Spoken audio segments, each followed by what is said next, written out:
ఈ ఓటింగ్స్ వల్ల ఇబ్బంది వస్తుంది, కేసులు పెట్టుకుంటున్నారు. జనరల్గా అధికార పార్టీ ఉన్నప్పుడు ఎక్కువ అవకాశాలు అధికార పార్టీకి ఉంటాయి. ఓటింగ్ల వల్ల పల్లెల్లో గొడవలు అవుతున్నాయి అన్నప్పుడు సుమారు 3.5 సంవత్సరం పాటు అవి కూడా కాన్స్టిట్యూన్సీలో పార్టీలకు అతీతంగా బ్యాన్ చేసి చిన్న గొడవ కూడా ఎక్కడ రాకుండా చేయడం జరిగింది. ఏ తెలుగుదేశం పార్టీ కార్యకర్తను కానీ ఎవరిని కూడా ఏ రోజు కూడా ఇబ్బంది పెట్టలేదనే విషయాన్ని కూడా మీ ద్వారా నేను గట్టిగా తెలియజేసుకుంటున్నా.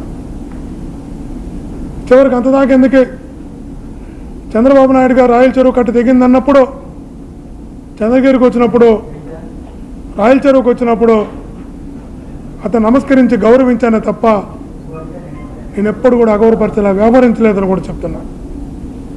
లోకేష్ గారు చంద్రగిరిలో 6 రోజులు పాదయాత్ర చేసినప్పుడు పాదయాత్రలో కూడా చిన్న ఇబ్బంది వచ్చిందని లోకేష్ గారు గుండె మీద చేసుకొని చెప్పండి గౌరవంగా హుందాగా వ్యవహరించిన వ్యక్తిని నేను అని ధైర్యంగా కూడా చెప్తున్నా.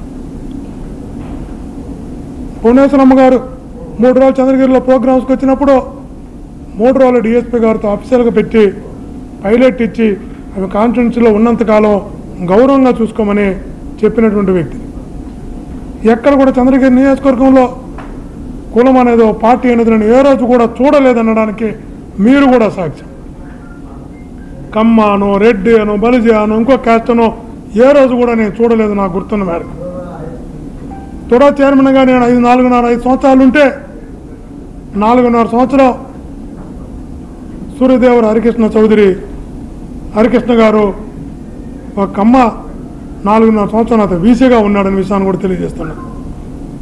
గవర్నమెంట్ విప్గా నేనుంటే భాస్కర్ నాయుడు గారు కానీ శ్రీలక్ష్మి గారు కానీ అనేక మంది కమ్మా కమ్యూనిటీ చెందిన వాళ్ళే డైరెక్ట్గా నాకు ఓఎస్డీలుగానే ఉన్నారనే విషయాన్ని కూడా తెలియజేస్తున్నాను. అదే చంద్రగిరి నియోజకవర్గం డిఎల్డిఓ నుంచి ఎంపీడీఓల వరకు సుశీలమ్మ గారి దగ్గర నుంచి కమ్మా కమ్యూనిటీని నేను ఎక్కడ కూడా తక్కువ చేసి చూడలేదని కూడా మీ ద్వారా తెలియజేస్తున్నా. ఎవరికైనా బిల్లులు రావాల్సి ఉంటే ఇబ్బందులు ఉన్నప్పుడు గవర్నమెంట్ వచ్చిన తర్వాత కష్టపడి పనిచేసిన వ్యక్తికి ఇబ్బంది కలగకూడదని వాళ్ళందరికీ కూడా న్యాయం చేసే ప్రయత్నం నా మనసావాస కర్మన కూడా నేను చేశాను.